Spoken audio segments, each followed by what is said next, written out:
Hello family, তো তোমরা কেমন আছো? সকলে ভালো আছো? তো গাইস, আজকে আমরা রিভিউ করতে চলেছি আমাদের বাইকের লুকিং গ্লাসগুলো। কারণ লুকিং গ্লাস সহ যখন আমি গাড়িটাকে ভেতরে ঢোকাচ্ছি, তো আমার ঘরের সিঁড়িঘরটা একটু মানে ছোটো হওয়ার জন্য কী হয় না, লুকিং গ্লাসটা ঢোকানোর সময় এটা লাগে আর এটা স্ক্র্যাচ পড়ে যায়, যার জন্য হ্যান্ডেলের যে বার এন্ডগুলো আছে সেগুলোতে স্ক্র্যাচ পড়ে যায়। তো গাইস চলো ওটাকে রিমুভ করি, তারপর নেক্সট আমি একটা নতুন ভিডিও নিয়ে আসবো যেটাতে আমি নতুন নতুন তোমার লুকিং গ্লাস অর্ডার করবো, দেন ওটা লাগাবো। তো এখনকার জন্য এটাকে খুলে রাখা যাক। তো চলো দেখা হচ্ছে হাতে টুলস নিয়ে।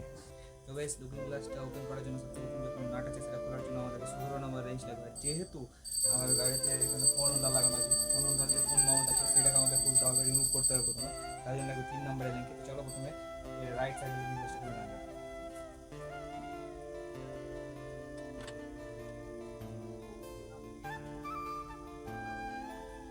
একটা আমরা রিমুভ করে ফেলেছি। প্রথমে গাইস আমাকে ফোন হোল্ডারটাকে খুলে নিতে হবে।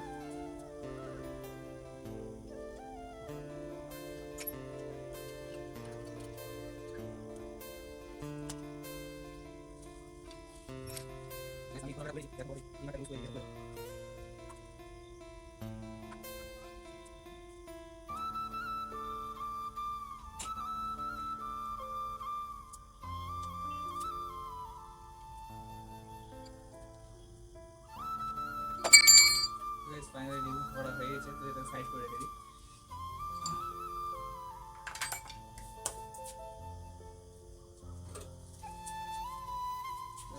এই হচ্ছে গাড়ির ফাইনাল লুক।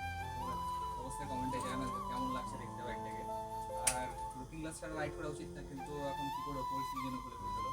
তো গাইস, এই হচ্ছে আমাদের গাড়ির ফাইনাল লুক। তো কেমন লাগছে তোমরা অবশ্যই কমেন্টে জানাবে। তো আজকের মতো এতটাই, আবার দেখা হচ্ছে নতুন কোনো ভিডিওতে। তো যারা যারা নতুন আছে তারা অবশ্যই আমার চ্যানেলটাকে সাবস্ক্রাইব করে আমার পাশে থেকো। তো বাই।